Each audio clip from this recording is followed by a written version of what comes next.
శంకర భగవత్పాదులు పార్వతీ పరమేశ్వర తత్వానికి సంబంధించి అనేకమైనటువంటి శ్లోకములు చేశారు. అలాగే మానవాళి అంతా కూడా తెలుసుకోవలసినటువంటి విశేషాల్ని అనేక శ్లోకాలలో పొందుపరచారు. వారు జగద్గురువులు, సాక్షాత్ శివాంశ సంభూతులు. పార్వతీ పరమేశ్వరుల యొక్క సమాహార స్వరూపమే శంకర భగవత్పాదులు అని మనకి అనేకమైనటువంటి వ్యాఖ్యానాలు తెలియచేస్తున్నాయి. అటువంటి శంకరాచార్యుల వారు అవతార స్వీకారం చేసి ఉండకపోతే ఒక్క విషయం బాగా జ్ఞాపకం పెట్టుకోండి, సనాతన ధర్మమే లేదు. ఎందుచేత అంటే ఇవాళ శ్రీరామనవమి జరుగుతోంది అంటే శంకరాచార్యుల వారు, కృష్ణాష్టమి జరుగుతోందంటే శంకరాచార్యుల వారు, వేద ప్రమాణము నిలబడిందంటే శంకరాచార్యుల వారు, దేవాలయాలలో ఉత్సవాలు జరుగుతున్నాయి, ఇంతమంది భక్తులు వస్తున్నారంటే శంకరాచార్యుల వారు. శంకరాచార్యుల వారి అవతారము లేనినాడు అసలు సనాతన ధర్మ వైభవము ప్రకాశించి ఉండేది కాదు. ఇది నేను ఏదో శంకరాచార్యుల వారి మీద పక్షపాతంతోటో వారి పట్ల నేను ఒక నిర్ణయాత్మకమైనటువంటి భావనతో చెప్పాలన్న ఉద్దేశ్యంతోనూ నేను ఈ మాటలు అంటలేదు.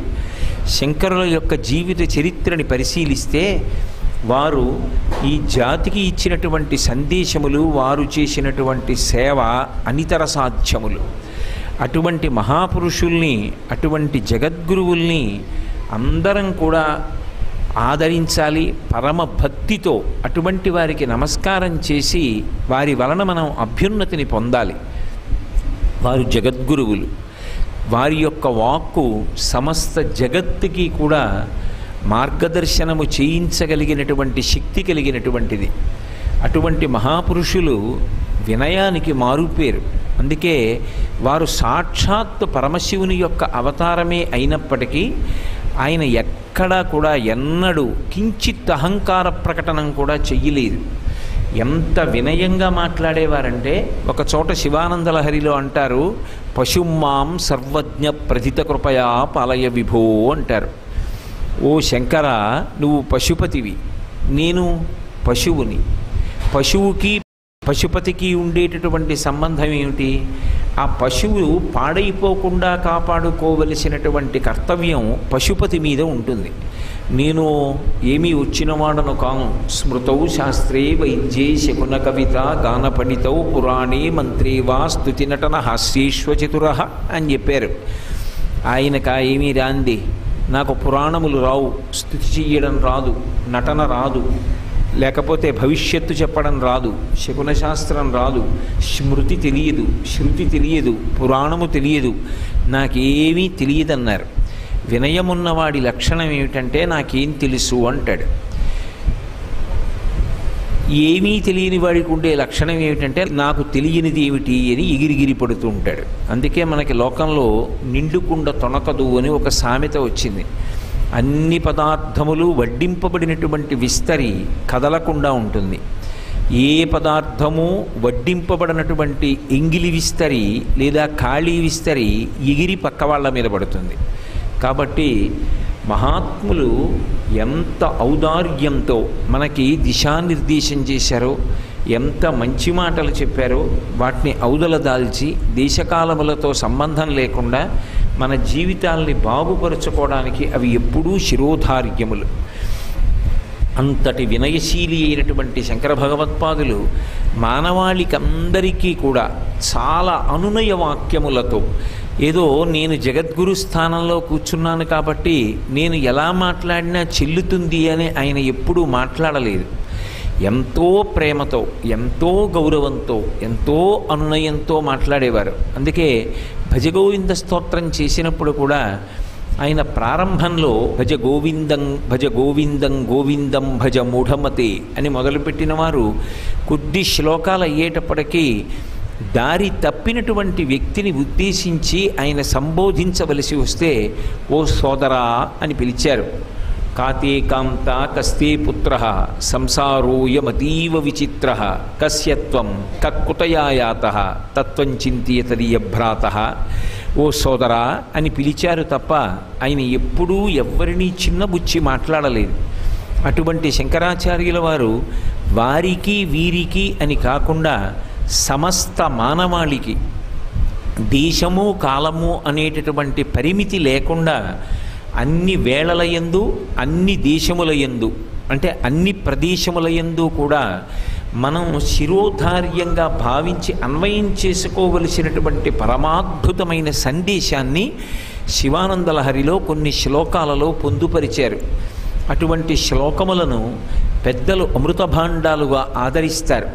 అందులో ఒక చోట శంకరులు అంటారు, ఆనందాశ్రుభిరాతనోతి పులకం నైర్మల్యతశ్చాదనం వాచాశంఖముఖస్థితైశ్చ జఠరాపూర్తిం చరిత్రామృతైః రుద్రాక్షైర్భసితేన దేవవపుషో రక్షాం భవద్భావనా పర్యంకే వినివేశ్య భక్తిజననీం భక్తార్భకం రక్షతి అంటారు. ఎంత అద్భుతమైన శ్లోకం చేశారో అసలు. అందులో భక్తిని తల్లితో పోల్చారు.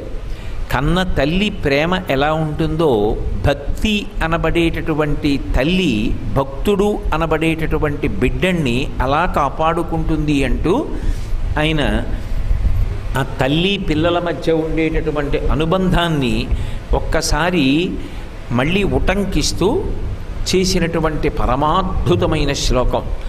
ఆనందాశ్రుభిరాతనోతి పులకం అంటారు. లోకంలో పసిపిల్లవాడు ఉంటాడు, తల్లి ఉంటుంది, మేనత్త పిల్లవాడిని ఎత్తుకుని అన్నం పెడుతూ ఉంటుంది. వాడంటాడు, నాకు అన్నం కాదు కావలసింది, అమ్మ కావాలని ఏడుపు మొదలెడతాడు.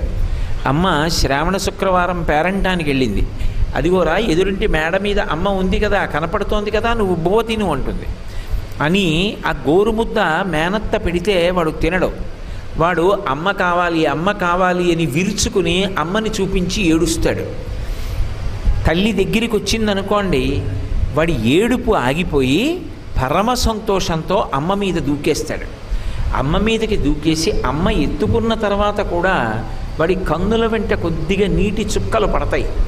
ఏమిటవి అంటే, అమ్మయ్యా నేను అమ్మ ఒళ్ళోకి వెళ్ళిపోయాను, అమ్మ దగ్గరికి చేరిపోయాను, అమ్మ నన్ను హత్తుకుంది. వాడికి అన్నం కాదు కావలసింది, వాడికి అమ్మ కావాలి. అమ్మ దగ్గరికి వెళ్ళిపోతే వాడు అంత రక్షణ పొందినట్టుగా సంతోషపడిపోతాడు. లోకంలో విచిత్రమైనటువంటి విషయం ఏమిటంటే, అమ్మ అన్న మాట దగ్గరికి వచ్చేటప్పటికీ అమ్మయే అందం. లోకంలో అమ్మ కన్నా అందమైనటువంటి వస్తువు ఇంకా ఉండదు. ఎందుచేత అంటే అమ్మ నిరంతరము కూడా మన యొక్క అభ్యున్నతిని కోరుకుంటూ ఉంటుంది.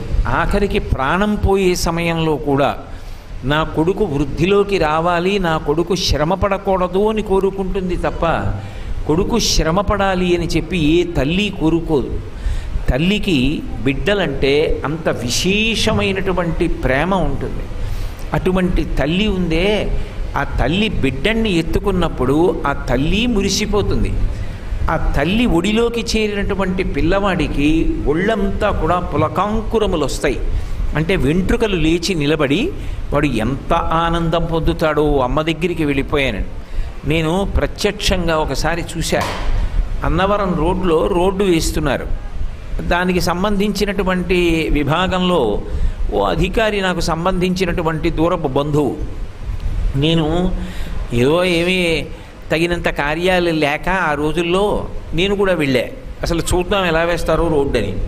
పాపం రెక్కాడితే కానీ డొక్కాడని ఒక తల్లి, ఇంకా పసిపిల్లవాడు పుట్టి 15 రోజులో 20 రోజులో అవుతుందేమో, ఆ పిల్లవాడిని చెట్టుకి ఊయల కట్టి ఆ ఊయలలో వేసింది, ఓ చీర కట్టి వేసి తను రోడ్డు వేస్తోంది. ఆ తట్టలో ఆ రాళ్ళు అవి తెచ్చి వేస్తోంది. ఆ పిల్లవాడికి పాలు ఇవ్వవలసి వచ్చినప్పుడు గబగబా వెళ్ళి ఆ బట్ట ఉయ్యాలలోంచి పిల్లాడిని తీసి పాలిచ్చి మళ్ళీ వస్తోంది. అటుగా ఒక కారులో ఒక ఐశ్వర్య సంపన్నమైనటువంటి కుటుంబం వచ్చింది. అందులో ఉన్నటువంటి స్త్రీలు పురుషులు కూడా మెరిసిపోతున్నారు. అందులో ఒక ఆవిడ దిగి నడుచుకుంటూ ఈ ఉయ్యాల దగ్గరికి వచ్చింది. ఆ ఉయ్యాల దగ్గరికి వచ్చి ఆ పిల్లవాడిని తీసి ఎత్తుకుంది. వాడు కయ్యోమని ఏడుపు మొదలెట్టాడు. ఒళ్ళంతా చెమట పట్టేసి, పాపం ఆ రోడ్డు వేస్తోంది కదా తల్లి, ఒళ్ళంతా మట్టి పట్టేసి ఈ తల్లి గబగబా వచ్చింది. ఆవిడ ఏదో పిల్లలు లేరు, ఆ ఉయ్యాల చూసి ఆ పిల్లాడిని ఎత్తుకుంది. ఆ పిల్లవాడు ఏడుస్తుంటే పిల్లవాడిని ఇచ్చేసింది. వాడు పుట్టి ఇంకా 15 రోజులు 20 రోజులు మధ్యలో వాడు తల్లి వాడిని ఎత్తుకుంది. ఎత్తుకునేటప్పటికీ వాడు ఏడుపు మానేసి ఆనందపడిపోయాడు. వాడికి ఐశ్వర్యవంతురాలు, కారులో వచ్చింది, అంత డబ్బున్నది, అంత పట్టుపుట్టం కట్టుకుంది, అన్ని నగలు పెట్టుకుంది, అంత మధురాన్నాన్ని తింటుంది. అది కాదు వాడికి కావలసింది. చెమట పట్టిన, ఒళ్ళు మట్టి పట్టేసిన, తనని కన్న తల్లి ఎవరో ఆమె రోడ్డు వేస్తున్న కార్మికురాలైనా ఆ తల్లి ఎత్తుకునేటప్పటికీ పిల్లవాడికి రోమాంచితమై సంతోషంతో కందుల వెంట నీటి బుట్లు పడతాయి. ఆనందాశ్రుభిరాతనోతి పులకం. ఆతనోతి పులకం అంటే ఆనందము చేత ఆ పులకాంకురములు, వెంట్రుకలు నిక్కబుడుచుకుంటాయి. ఆనందాశ్రుభిరాతనోతి పులకం నైర్మల్యతశ్చాదనం. అమ్మ పిల్లవాడిని పడుకోబెట్టి మీద పల్సటి బట్ట కప్పుతుంది. ఎందుకని? అలా కప్పకపోతే ఈగలు, దోమలు, చీమలు వచ్చి వాడి కోమలమైనటువంటి శరీరాన్ని కొరుకుతాయి. అందుకని వాడికి ఏ ఇబ్బంది కలగకూడదని తల్లి వాడిని ఒక వస్త్రము చేత ఆచ్ఛాదిస్తుంది. ఓ బట్ట వాడి మీద వేసి కప్పుతుంది. నైర్మల్యతశ్చాదనం. ఎంత ప్రేమో అమ్మకి! ఆ పాలు తాగిన మూతి ఇలా పాల తట్టు కడితే చీమ అలా పాకి చెవిలోకి ఎడుతుందేమోనని ఆ మూతి తుడిచేసి ఆ పిల్లవాడికి మెత్తటి బట్ట కప్పి వాడిని ముద్దు పెట్టుకొని వాడు ఎక్కడైనా కుయ్యమంటాడేమోనని వాడి ఏడుపు వినడానికి మనసు సమాయుక్తం చేసుకొని వంట చేసుకోవడానికి ఎడుతుంది. వాడు కానీ ఏడిచాడు అనుకోండి, పరుగు పరుగున వచ్చేస్తుంది. వచ్చి ఎత్తుకుని వాడికి ఏదైనా కించిత్ ఇబ్బంది కలిగిందనుకోండి, లోకంలో ఎవ్వరు అనరు, అమ్మ మాత్రం ఓ మాట అంటుంది, నేను చచ్చిపోయాను రా నాన్న అంటుంది. అంత బాధపడిపోతుంది. తన కళ్ళ ముందు పిల్లవాడికి ఏదైనా ఇబ్బంది కలిగితే తల్లి తట్టుకోలేదు. అందుకే అది కలవారా లేనివారా వదిలిపెట్టేయండి, తనకుందా లేదా వదిలిపెట్టేయండి. అది అమ్మతనానికి ఉన్న గొప్పతనం. ఆఖరికి కప్పడానికి బట్ట లేకపోతే తన పవిట కొంగు కప్పి పడుకోబెట్టుకుంటుంది తప్ప పవిట కొంగు తీసి చలి నుంచి కాపాడుకోవడానికి తాను కప్పుకొని పిల్లవాడిని మాత్రం చలిగాలికి వదిలేయదు. తనకి చలేసిన చెవుల మీద బట్ట కప్పుకోవడం మానేసి పిల్లవాడికి తన పవిట కొంగు కప్పి దగ్గరకి తీసుకుని హత్తుకు పడుకుంటుంది. లోకంలో ఏ విషయానికైనా శిక్షణా కేంద్రాలు ఉంటాయేమో, కానీ అమ్మతనానికి శిక్షణా కేంద్రాలు ఉండవు. ఎప్పుడైనా రైలులో ప్రయాణం చేస్తుంటే ఆ అమ్మ పసిబిడ్డని పక్కన పెట్టుకుని పడుకుంటుంది. అవతల వైపు నుంచి ఇంకొక రైలు కూత వేస్తూ పెద్ద చప్పుడు చేస్తూ వస్తే నిద్దట్లో ఉన్న పిల్లవాడు ఉలిక్కి పడతాడు. ఆమె ఏం చదువుకుంది వదిలేయండి. ఓ పిల్ల తల్లి నేను పై బెర్త్లో పడుకుంటానని అడుగుతుందా? ఎక్కడైనా కింద బెర్త్లో పడుకుంటుంది. పిల్లవాడిని ఇటు పడుకోబెట్టదు, అటువైపు గోడ వైపు పడుకోబెడుతుంది.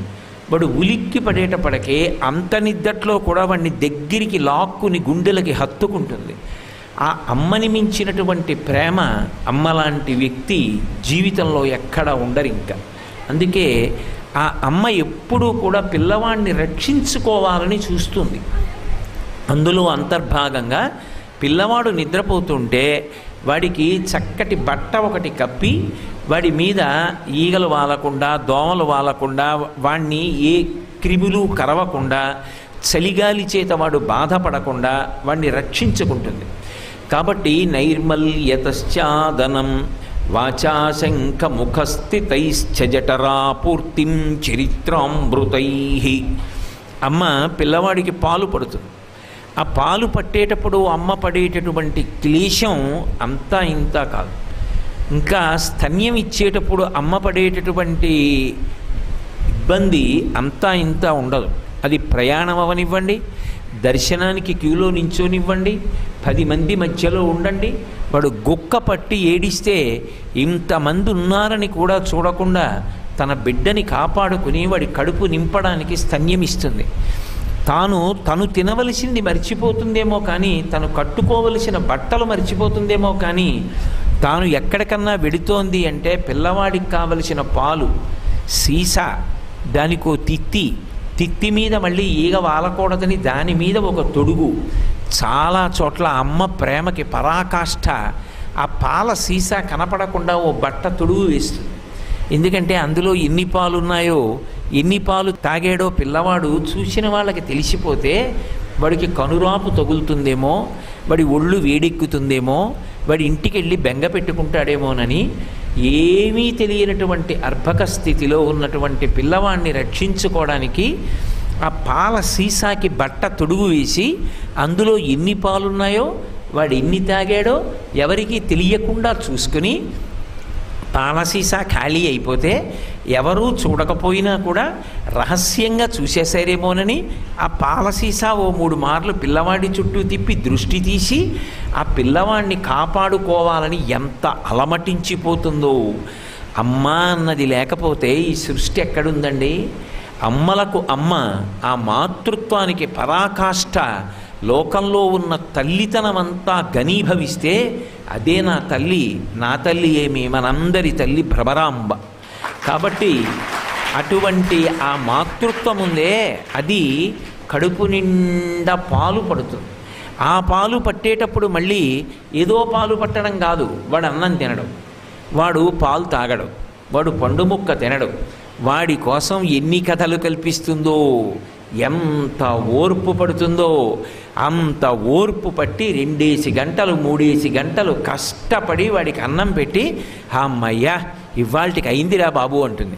అంతేకాని వీడు అన్నం తిండు, వీడికి అన్నం పెడితే 4 గంటలు పడుతుంది, ఓ పట్టాన తినడు, బుగ్గల్లో ముద్దెట్టు కూర్చుంటాడు, నవలడు మింగడు అని అమ్మవాడికి అన్నం పెట్టడం మానేసింది అనుకోండి, అమ్మ విసుక్కుందనుకోండి, అబ్బా నేను వాడికి పెట్టను, ఆకలేసి వాడు అడిగితే పెడతాను లేండి, వాడు తింటలేదు అందనుకోండి, అసలు లోకంలో బిడ్డలు ఎలా బ్రతుకుతారండి? ఎంత వాడు ఏడిపించేనివ్వండి, వాడికి ఏవో ముద్దు మాటలు చెప్పి, ఏవో కథలు చెప్పి, ఏవో మంచి మాటలు చెప్పి వాడు భయపడిపోయేవి తల్లి చెప్పదు. వాడికి మనసుకి ఇంపు గొలిపేటటువంటి వస్తువులు చూపిస్తూ, అందుకే సాధారణంగా చందమామ రావే జాబిల్లి రావే అంటూ చందమామని చూపిస్తారు. రామకథ చెప్తూ వాడికి కడుపు నిండా అన్నం పెడుతుంది.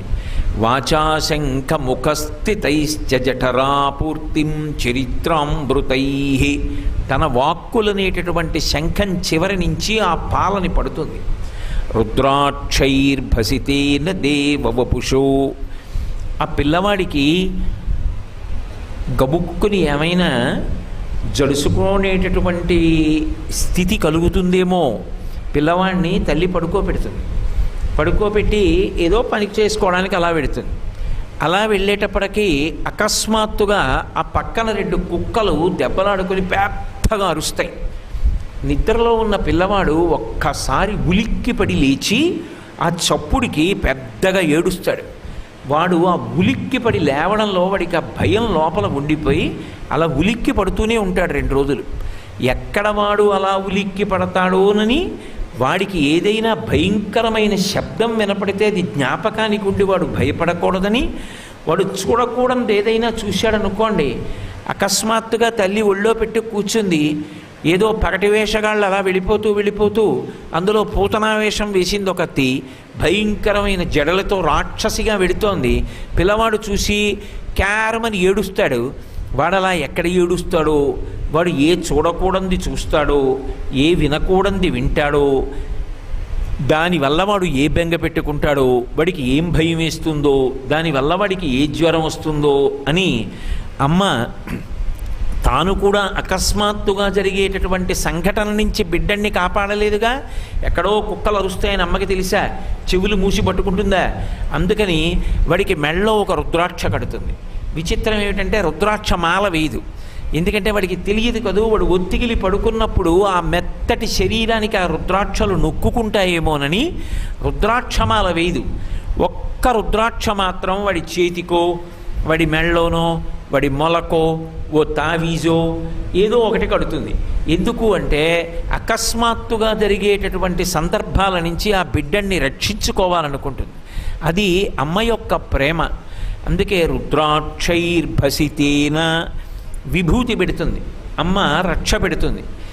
రక్ష పెడితే బొటనవేలితో పెడతారు. మనం విభూతి పెట్టుకున్నాం అనుకోండి, ఈ 2 వేళ్లతో ఇక్కడ వరకు పెట్టుకుని బొటనవేలు పెట్టి ఈ 2 వేళ్ళు పైకెత్తి వెనక్కి రావాలి. అంటే భస్మధారణ విధి అని స్కంద పురాణం. అమ్మ పెడితే, అమ్మ పెట్టినా గురువుగారు పెట్టినా 1 వేలితో బొటనవేలితో పెడతారు. రక్ష అంటారు. అది కాపాడుతుంది. అమ్మ పిల్లవాడు రాత్రి నిద్రపోయే ముందు, పిల్లవాడు అన్నం తిని పడుకున్న తర్వాత పిల్లవాడిని ఎక్కడికైనా తీసుకెళ్ళేటప్పుడు ముఖం మీద బొటనవేలుతో విభూతి పెడుతుంది. ఎందుకని అంటే అది ఈశ్వర రక్షయై ఆ పిల్లవాడిని కాపాడుతుంది అని. కాబట్టి రుద్రాక్షైర్భసితేన దేవ వపుషో రక్షాం, శరీరాన్ని కాపాడుతుంది.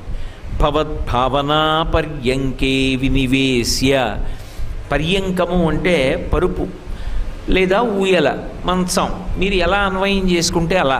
అందులో అమ్మ పిల్లవాడిని పడుకోబెడుతుంది. పిల్లవాడికి ఏ ఆలోచన ఉంటుంది? ఎప్పుడూ వాడు అమ్మ గురించి ఆలోచిస్తూ ఉంటాడు. వాడికి ఏమి తెలియదు. మలమూత్రంబులతో, మహాభయముతో, మాతృస్థనాపేక్షతో, చలమూర్ఖత్వముతో, సదాభ్రమతతో, చాంచల్య చిత్తంబుతో, బరువైనట్టి కపజ్వరగ్రహ మహాపాల్యామయ శ్రేణితో కలనైనం తమ చింతలేక చెడితిన్ కామ్యార్థినై శంకర అంటారు. చిన్నతనంలో మల విసర్జన చేసేస్తాడు, తెలియక అందులో దొల్లేస్తాడు, ఒళ్ళంతా అంటుకుపోయి కంపు కొడుతుంది. కడుక్కోవడం వచ్చా, తీసుకోవడం వచ్చా, ఏడుస్తాడు, అమ్మ రావాలి. మూత్ర విసర్జన చేసేస్తాడు, చలిగాలి, తడి బట్టలో పడుకోలేక ఏడుస్తాడు, అమ్మ రావాలి. ఆఖరికి కపం ఏర్పడుతుంది, గుర్రు గుర్రుమంటూ ఉంటుంది, ఊపిరి అందదు, ఏడుస్తాడు, అమ్మ వచ్చి రక్షించాలి. ఏది వచ్చినా వాడికి అమ్మ జ్ఞాపకానికి వస్తుంది. అమ్మ అని పిలవడం కూడా రాదు, ఏడుస్తాడు. ఏడిస్తే అమ్మ వస్తుంది. అమ్మ వస్తే నాకు ఏదొచ్చినా అమ్మ కాపాడేస్తుంది. నాకు భయం వేసినా అమ్మే, నాకు ఆపదొచ్చినా అమ్మే, నాకు ఆకలిస్తే అమ్మే, నేను మల విసర్జన చేస్తే అమ్మే, నేను మూత్ర విసర్జన చేస్తే అమ్మే, నేను భయపడితే అమ్మే, నేను పడుకోవాలంటే అమ్మే. నాకు భద్రత అంటే అమ్మ ఒడి. అమ్మ ఒడిని మించినది లేదు. కాబట్టి అది అమ్మ అనేటటువంటి మాట ఎంత గొప్పదంటే, ఎంత వయస్సు రానివ్వండి, అమ్మ దాకా అక్కర్లేదు, అమ్మ కట్టి విప్పేసినటువంటి చీరలు బొంతగా కుట్టించుకొని ఆ బొంత వేసుకు పడుకుంటే మనసు ఎంత బాగుండనప్పుడైనా నిద్రపడుతుంది. అసలు అమ్మ కట్టి విప్పిన బట్టకి కూడా అంత శక్తి ఉంది, అంత ప్రేమ ఉంది. ఇక అమ్మ ఎంత